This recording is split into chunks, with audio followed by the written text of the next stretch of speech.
We need to increase fresh and live foods, fiber-rich foods, multimillets. This grains, as per dietary guidelines of Americans 2005, it has a protection value in atherosclerosis. Yoga is also a holistic health. So to speak on uh, yoga, Dr. Somshekhar, he is a professor and head, MS Ramaya Medical College, and very good friend of mine, very spiritual. Though he says I am spiritual, I say he is spiritual. Over to you, doctor. Thank you.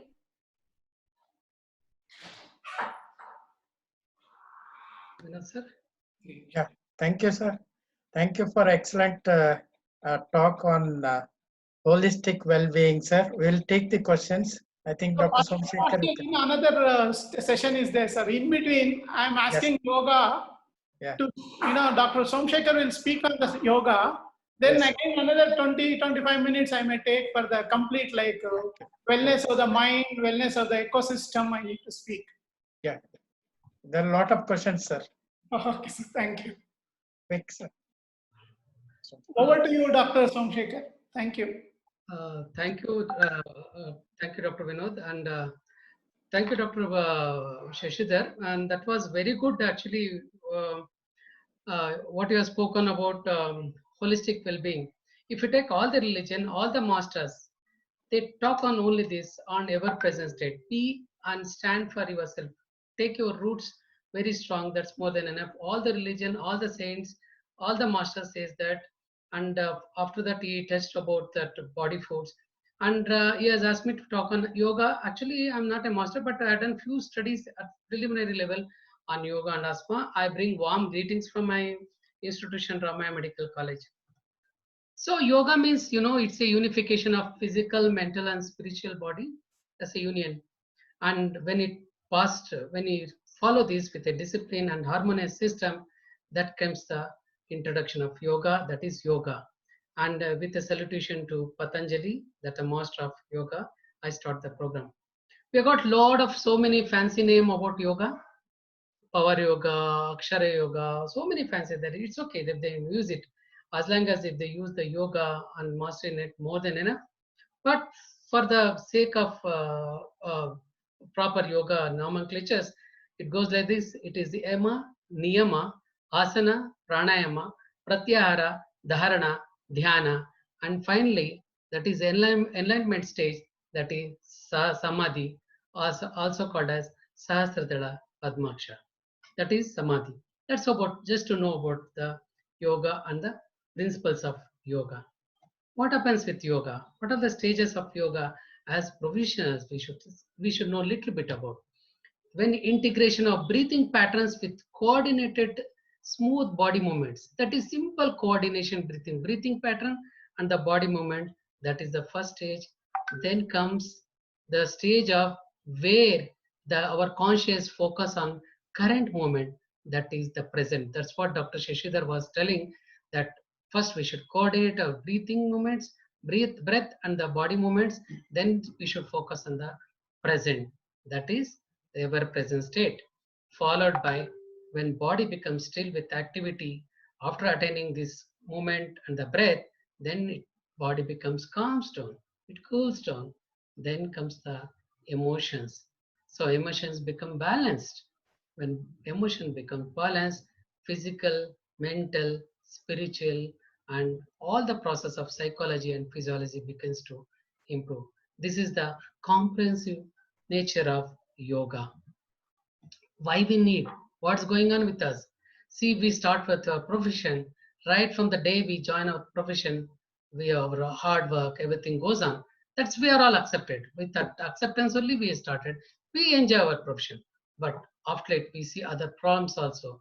The ongoing work, the learning process, and we face a lot of stress because of the day-to-day activities.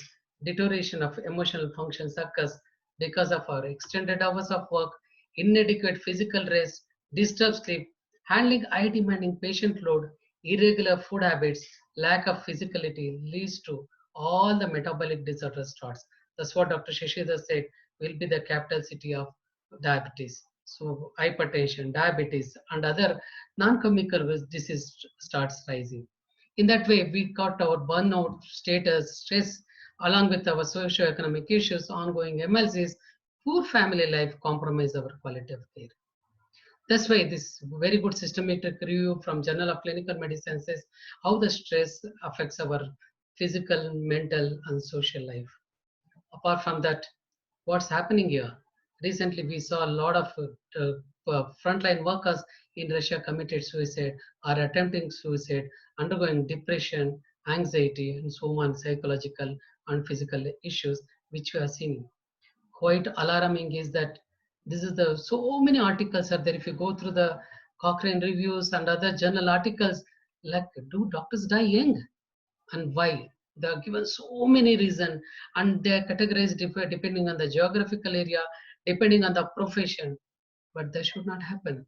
If you take average life expectancy of 67.9 for others, for doctors, in one of the journal it has mentioned as 61 years. So much of discrepancy. What will happen to us? So in that way, we should have something. What WHO says that we should have some tool to make ourselves physically active so that we can combat all these non-communicable diseases and we should be at peace. So that's why International Yoga Day has started on June 21st throughout the world since 2015. Let us see like what are the types of yoga we know. We have Karma Yoga, Bhakti Yoga, Gnana Yoga, Raja Yoga. If you take any of the profession which has got all this component, it is our medical profession. None of the profession has got this much of uh, types of yoga they practice in their day-to-day life. Even though we don't do yoga, but we are doing all these type of 4 types of yoga. That is Karma Yoga, Bhakti Yoga, Gnana Yoga, Raja Yoga. What is the Karma Yoga? That is the unconditional service. We are proud we are in such a service where this is the only profession where we give unconditional service. That is Karma Yoga. Bhakti Yoga. One thing in our profession, whether we are a theist or we practice any deity or anything religion, but we express our great gratitude to our profession. Then once the patient recovers, that is the love and enjoyment we get rather than anything. That is the bhakti. That is the expression of love towards the divine and the discipline. That is Bhakti Yoga. Gnana Yoga, ours is ongoing program. See, on Sunday, our central IAP has taken such a wisdom to impart the knowledge and to increase our intellectuality and the wisdom. That is Gnana Yoga. All these things our professional people are really practicing. I bow to them whatsoever they are giving the service. After that, real comes the movements, that is Raja Yoga. Raja Yoga is nothing but asana and the pranayama. In that, I want to just introduce our ancient Hatha Yoga. There so many Hatha Yogas are there, centers are there. Difficulty, it is not easy to practice because it's a forceful way of yoga. This is how it will be. Just to bring it to your knowledge, this is Hatha Yoga, but we are not into Hatha Yoga. We are into simple yogic practices, more than enough. WHO repeatedly mentioned in all their papers to introduce yoga so that our physical activity increases by 15% daily and as well as prevent all the non-communicable diseases. So let us see some few asanas where we can do it offer practice at home without much of directions. That is Sarvangasana, Halasana, Matsasana, Paschimottanasana, Bhujangasana, Salabhasana, Dhanurashana, Ardha Matsyendrasana, Kakasana, Padahastasana, Trikonasana. This is not, it's difficult. What I was telling, practice is this, each one at least for 20 cycles. Means 20 times you can start. Before that, you should be in the same time, same room, or same surface, or the environment you should practice. Early morning is the better. If you doesn't get time, evening, practice at least these one, that yogic movements, at least for 15 to 20 minutes, or each asana for 15 to 20 times with an interval, with a synchronized with breathing is more than enough. Definitely it gives a very good results. So many tips, sir. If you get a teacher, more than enough. Otherwise, start this one and till you get the teacher. In that yoga, what we said about Raja Yoga, one of the important component is pranayama. Pranayama as such, it is not easy to practice. It is not easy to learn online or anything. It has teacher has to be there. If you go through that books of from Buddha, where he has written Jatakana Kategalu, so many books are there. One of the statement given by Buddha is he has taken 8 years to understand about pranayama. It is not easy, but let us have some teacher and learn pranayama, or initially through whatever the authenticated YouTubes. There are 4 stages of pranayama, that is Aramba, Gataka, Parichay, and Nispati. They're all the stages of breathing and breathe out. If possibly, Doctor, I requested Dr. Shashidhar to demonstrate at least 2, which is very important. And always we should have a mudra to start. That is yoga mudra is more than enough. Holding like this. This is the yoga mudra and Dana mudra. That's more than enough to start with pranayama. Let us understand simple pranayamas to practice. Anuloma, Viloma, you know, cooling breath, Shitali, Shitkari, Ujjayi, Brahmari, Vastrika. I'll just focus on 2 or 3, which is very important for 2. They are called as kings of pranayama. That is Viloma breathing. Viloma breathing is we have normal breathing. That is called as anuloma. Viloma breathing is Viloma, something is affected. That is called as interrupted breathing. That is Viloma breathing. Viloma breathing is inhaling and exhaling is not a continuous process. It is in the interrupted by several pauses. That is Viloma breathing. How to practice? That is, once again, I already mentioned the yogic principle, lies on a mat, same body line. Always, whenever you do any yoga, pranayama, your back should be straight. That is very important. And close your eyes and start this. Breathe normally and observe the breath. Observe the breathing itself is a pranayama. Take deep breath, fill in the lungs completely. Now start with the interrupted inhalation. Inhale for 2-3 seconds, pause, hold the breath, and once again start inhaling. Like this, continue to do this inhalation. Inhale, give a pause, then inhale, give a pause, inhale. Like that, you can do it for 10 seconds, after 2 days to 15 seconds, and to 30 seconds, so that you can increase it. Continue to do this till the lungs are completely full or completely exhale. So that's why you should do both in both inhalation and exhalation. I'll show the cycle, how it is done. Even in exhalation, you exhale for 2-3 seconds, then pause, hold the breath, then 2-3 seconds. Simple. Inhalation, pause, hold the breath, then pause, then inhale, pause, hold the breath, then inhale. Like that, you should keep on. Structurally, you should keep on increasing. It is not that you should not be in hurry or forcible. You should enjoy that, the inhalation. This is how it is. Lungs empty, first empty, give a pause, inhalation, and structurally, then pause, inhalation, fill the lungs, once again pause, exhalation.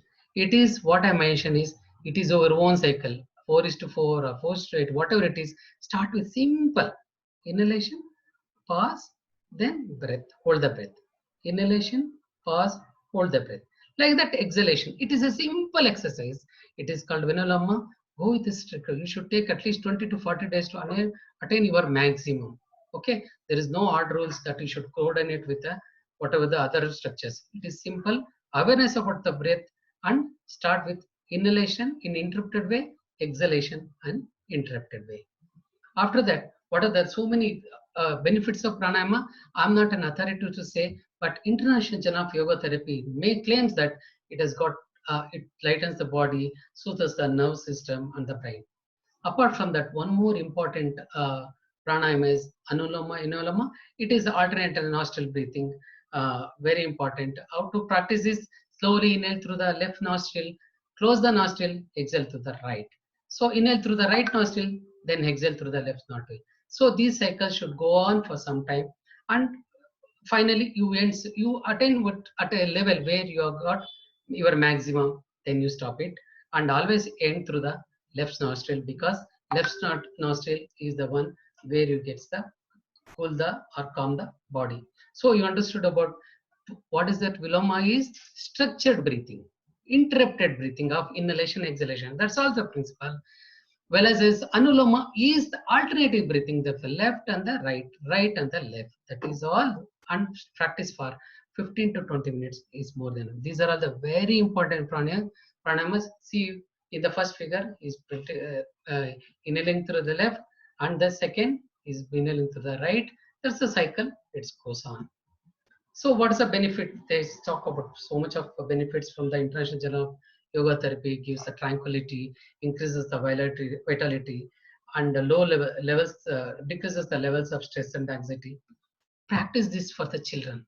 Practice this in front of them. You do in front of the adolescent. You do. They maybe initially they'll refuse. Finally they'll get into that. And they say that especially in spirituality, it increases the avexna. So Shushma is there are the Kundalini stressor, means it is called as vortex in English, or the glands in the, our allopathic system. They get activated. Our endocrine system gets activated. Apart from that, one of the major pranayama is that is Bhastrika. That is like a blast mix bellow. Here it requires both inhalation, exhalation is little vigorous and forceful. And those who have got little cardiac issues don't practice, but it is very good exercise. And how to resist? Take a deep breath in, breathe out forcibly through the nostril. Don't strain. During inhalation and exhalation, that abdomen should move inward and outward. And of course, during exhalation, abdomen is pulled down, and the inhalation, abdomen is moved outward. What I meant is, during inhalation, abdomen moves outward. During exhalation, abdomen is pulled down, like in a blacksmith blow. So this is very good, and the benefits once again, both body, physical body, nervous system, and body and mind. And here they say about mainly about the sinuses for any long-term sinus problems. It has got a very good therapeutic or a complementary therapy. After that, few other things are Shitali and Shitkari, that is holding the tongue in a rolled manner or putting the tongue on the palate. These are all the system. Shitkari is touch the upper and lower teeth together, touch the tongue upwards, and open your lips. Start inhaling deeply, which produces like a hissing sound. Hissing sound, and hold your breath for 4 seconds, then exhale through nostril. This is called Shitkari. Remember, this duration of exhalation should be twice of the inhalation. So just open the lip, start inhaling deeply towards, touch the upper and lower teeth together, and touch the tongue towards upwards. That is Shitkari. Another is Shitkari. It cools down body. It's like take that cool air to the chest, and we should be careful before that. They should not have any spasm. Cools down your body, and the thing is here it reduces the even Shitkari and Shitali pranayama both.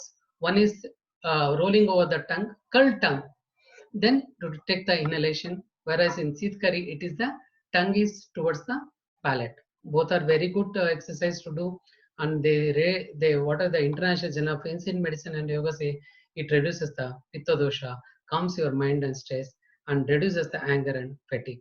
Definitely it has, that's why it has published in the many of the scientific journal. Apart from this, Brahmari, that is humming like breath. That is exhalation in this pranayama resembles like a humming bee, and you should hold the frontal areas of the skull, then ear as well as the nose, then give a humming sound. That is Brahmari. Inhale slowly and deeply through the nose. On exhalation, make a sound of M.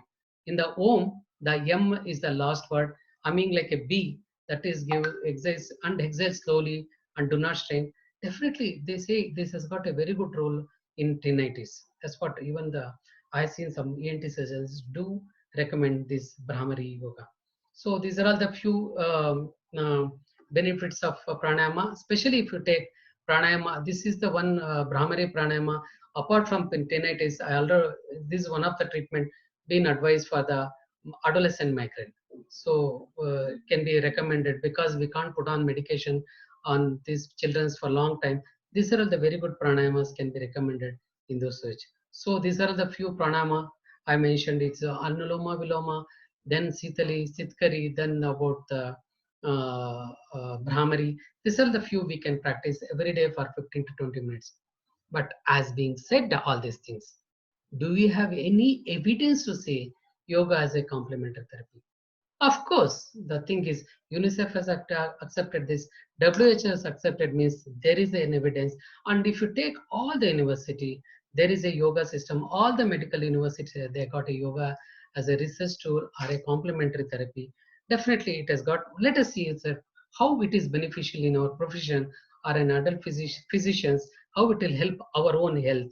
So it was a position paper from European Journal of Preventive Cardiology, written by a well-known health editor, that is Julia Corliss. She said that the reduction of blood pressure and heart rate has been very well documented, as well as it regulates the myocardial oxygen demand and increases the respiration, as well as one good thing they have mentioned is they are correlated sleep and cardiac status and respiration.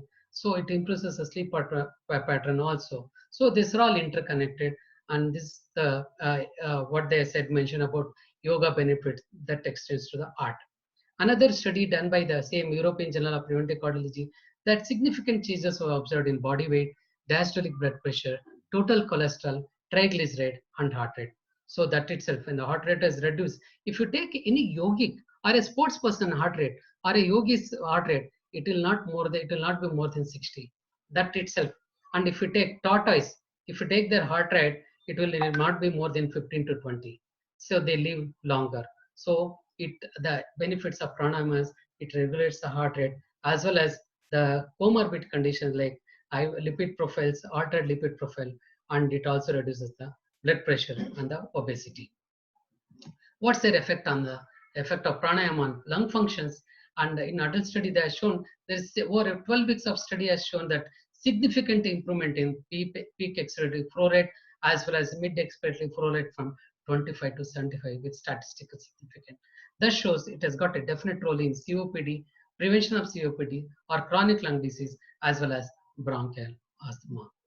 What's his role in psychological profile? And there are very good studies have done. Yoga practices for 3 months has shown that increase in endogenous secretion of melatonin, and which in turn may be responsible for improved sense of well-being. It's a very good study being documented. As well as what is their effect on non-communicable disease, which is rising in bad manner, is type 2 diabetes. The studies have shown, especially here they studied some Hatha Yoga also, they showed improved overall metabolic and psychological profile.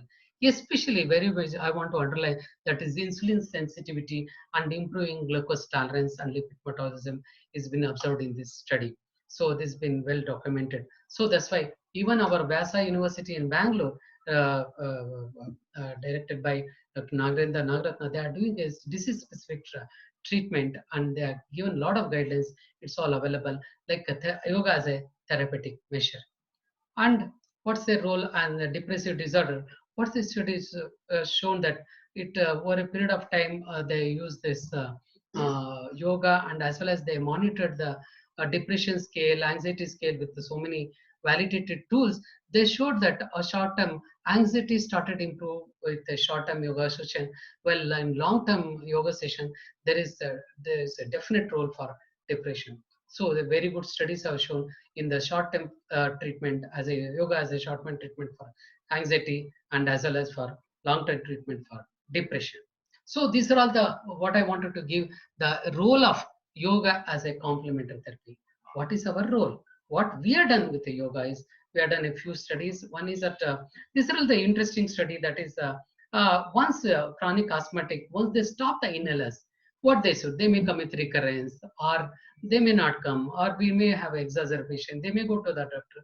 We have a yoga center in our hospital, and of these 60 children were chosen, those who stopped inhaler as per the JINA guidelines, and that showed that after 60 children, 30 were given the regular conventional treatment as per the JINA guidelines, rescue medicine, and 30 children were started the 20 minutes of yoga every day, and lung functions were assessed every 3 months. That has showed very good improvement in FE1, as well as recurrence rate was reduced, use of exacerbated excess-induced asthma also reduced, use of rescue medicine has reduced, restarting the inhaled corticosteroids was significantly reduced. It is accepted for the one of the therapeutic journals. So what I mentioned is over a period of, maybe it requires a long-term studies, but right now it has reduced the excessive spasm, use of rescue medicine, use of restarting the long-term medications are significantly reduced.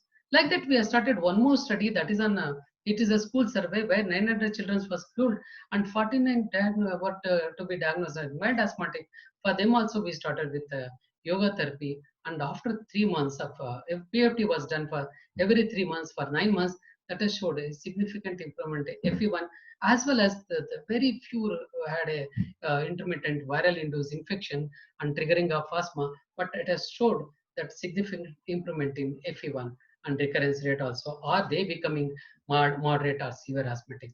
So it was what they expect in mild form of asthma. This is one of the alternative therapy can be recommended. So the schools have started with yoga, but they should do it just for the namesake. You should do as a regular exercise. So these are the evidence we have got from our institution about yoga in asthma. So after maintaining, I just mentioned about need for yoga, why our professional reads yoga, just mentioned about few of asana, few of pranayama, and what is the whole world, the pan world, they're showing some evidence. So many evidences are there. I just selected few of them, and what is our experience before saying to somebody. These are all about yoga, and definitely we should have a, for all of us, we need a holistic health is a lifestyle, very important, and it empowers for good health and emphasis, and its unification. We can't separately work mind, bodies, spiritually separate. Unification definitely required. Yoga complements it, and it increases ourselves with the environment, and it can be integrated in all the specialties. It's not only pediatrics, all the specialties, and it's one of the best complementary therapy. I can't dictate the word that it's a therapeutic. I can say definitely it can be a complementary or a adjunct therapy. Definitely, friends, what Buddha says, to keep the body in the good health is a duty. Otherwise, we shall not be able to keep our mind strong and clear. So, thank you all.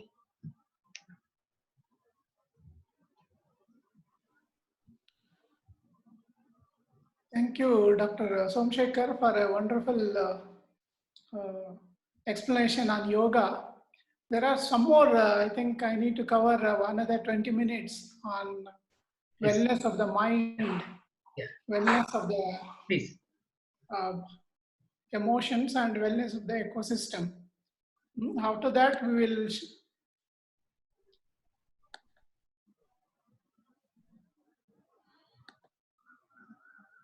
so this is all about. So let us start with wellness of the mind. Now, I want to submit that I'm not an expert in this. I just want to, as it is a holistic system, everything to be covered. I wanted little more emphasis on the being. So wellness of the mind is part of it. If mind is not already, that's what initially I told one sloka, which I remember. Manushyanam karanam